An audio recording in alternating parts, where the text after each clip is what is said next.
ఆమదాలవలస మండలంలో మధ్యాహ్న భోజన పథకం కార్మికురాలిగా పనిచేస్తున్న పొట్నూరు వసంతను అన్యాయంగా విధుల నుంచి తొలగించారని వైసీపీ నాయకుడు, మున్సిపల్ మాజీ ఫ్లోర్ లీడర్ అల్లంశెట్టి ఉమామహేశ్వరరావు చిన్ని ఆరోపించారు.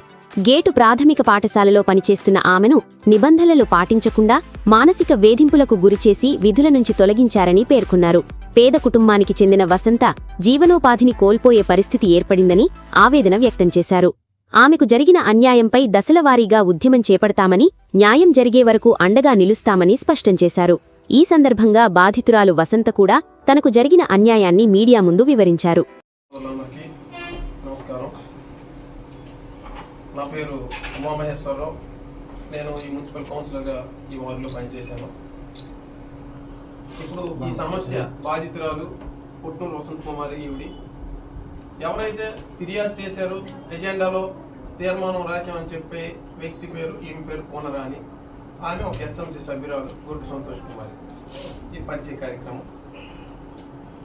ఇప్పుడు సమస్య ఎక్కడి నుండి స్టార్ట్ అయింది ఏమనేది నేను విషయం మీకు కూడా నేను ముందు చెప్తాను. దానికి కావాల్సినటువంటి ప్రూఫ్స్ ఆధారాలతో కూడా నేను సమర్పిస్తాను. పొట్నూరు వసంత కుమారి గత 3 సంవత్సరాలుగా గేటు ప్రాథమిక పాఠశాలకు సంబంధించి హెల్పర్ కమ్ కుక్గా విధులు సక్రమంగా నిర్వహిస్తున్నారు.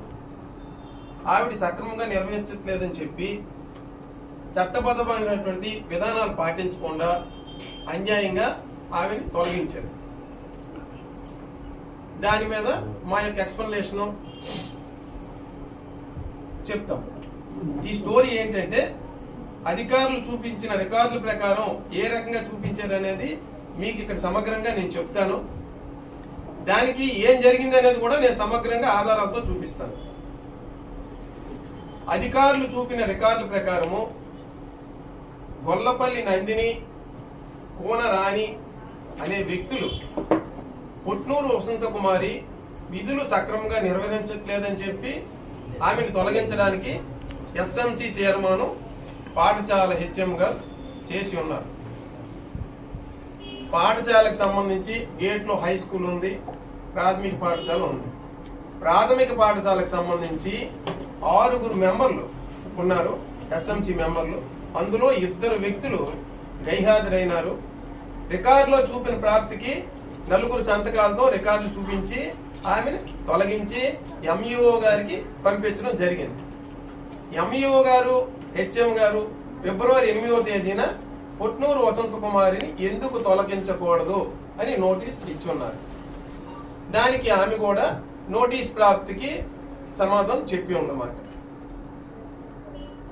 డిఈఓ గారి ఇంట్లో కూర్చుంటాం, అవతలైతే డిఈఓ ఆఫీస్ లో అందరూ మేము కూర్చుంటాం. అది కూడా దానికి తర్వాత ప్రణాళిక ఉంది. దీన్నైతే ఊరికే ప్రసక్తి లేదు. మీరు అన్నారు కదా రాజకీయ కోణంలో, నా రాజకీయ ప్రస్థానంలో 35 సంవత్సరాల రాజకీయ ప్రస్థానంలో పార్టీలకు అతీతంగా అందరికీ నాకు తెలిసినంత సాయం చేశాను. ఇందులో అందరినీ నేను కలుపుకొని వెళ్తాను. డిఈఓ ఆఫీస్ ను ముట్టడి చేస్తాం, సమస్య తీరే వరకు పోరాడతాం. ఇదైతే వాస్తవం. సమస్య పరిష్కారం కోసం డిఈఓ ఆఫీస్ ముట్టడికైనా మీరు సిద్ధం. అయితే డిఈఓ ఆఫీస్ ముట్టిన తర్వాత కూడా మీ సమస్య పరిష్కారం కాదు. అప్పుడు జరగవలసిన జరుగుతుంది. ఒక ప్రణాళిక ప్రకారం వెళ్తాం కదా, అందుకు ప్రణాళిక ఉంటుంది. అప్పుడు ఏ రకంగా చేయాలనేది ఉంటుంది. నడుస్తాం కదండి. ఇప్పుడు ఒక్కసారి మెట్లు ఎక్కిలే కదా, 2 ఇప్పుడు దానికి కూడా సమాధానం చెప్తాను. ప్రసాద్ నువ్వు రికార్డ్ చేయి. దానికి కూడా ఇప్పుడు మీరు అడిగారు కదా, ఒకటి నేను చెప్తాను, మీరు రికార్డ్ చేసుకోండి. ఇప్పుడు డిఓ ఆఫీస్ కూడా ముట్టడి చేసిన తర్వాత కూడా మీ ప్రణాళిక అన్నావు కదా. నేను చిన్నప్పుడు 6వ తరగతిలో పాఠం నేర్చుకున్నాను పొట్టి శ్రీరాములు గారి గురించి. పొట్టి శ్రీరాములు గారు 58 రోజులు ఆమర నిరాహార దీక్షితే ఆయన మనకి ఆంధ్ర రాష్ట్రం వచ్చింది. అప్పుడు అందరూ ఆంధ్ర వాళ్ళకి మద్రాసీలు అని పిలిచేవారు. మన ఆంధ్ర రాష్ట్రం కూడా నేను అలాగే అనుకున్నాను. పొట్టి శ్రీరాములు 58 రోజులు నిరాహార దీక్ష చచ్చిపోయాడు. కానీ లోపల ఎంత ఉంది దాంట్లో భాగం, పొట్టి శ్రీరాములు గారు 58 రోజులు కడుపులు నొప్పితో బాధపడుతూ కేకలేసి నోటంటే మలం వచ్చేది, చెవిటంటే పురుగులు వచ్చేవి, ముక్కంటే పురుగులు వచ్చేవి. ఆయన చనిపోయినప్పుడు 4 ఆంధ్రులు కూడా, ఎందుకు అక్కడ రాజాజీ కాంగ్రెస్ ప్రభుత్వంలో ముఖ్యమంత్రిగా ఉన్నాడు, కాంగ్రెస్ లో ఎవరిని తీసుకెళ్లకుండా ఒంటరివాడిని చేశాడు. మీకు అర్థమైందా? అప్పుడు మన ఘంటసాల గారు ఆ గుంటూరుకు చెందినవాడు కాబట్టి వచ్చి ఒక పాట రూపంలో ఒక ఎద్దుల బండిలో ఆయన శవాన్ని ఊరేగిస్తే మద్రాస్ ప్రెసిడెన్సీ కాలేజీ వారు చైతన్యం కలిగి మనకు ప్రత్యేక ఆంధ్ర కోసం పోరాడారు.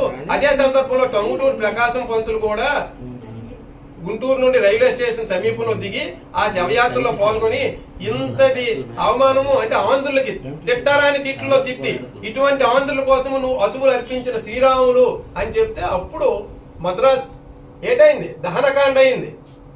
అప్పుడు జవహర్లాల్ నెహ్రూ గారు మనకి ప్రత్యేక ఆంధ్ర ప్రకటించారు. అందుకు ప్రతి దగ్గర ప్రతి సమస్యకి ఒక పరిష్కారం ఉంటది. నాకు నేనే గొప్ప అనుకోకూడదు. నేను చాలా మంది రాజకీయ నాయకులు చూశాను, చాలా మంది అధికారులను చూశాను. ఎక్కడో ఒక దగ్గర సమస్య పరిష్కారం ఉంటది. పరిష్కారం ఉండదు కాదు, విర్రవీగితే పైన ఒకడు ఉన్నాడు భగవంతుడు, సమాధానం చెప్తాడు. అన్న ఇంటికి పెట్టుకోవచ్చా?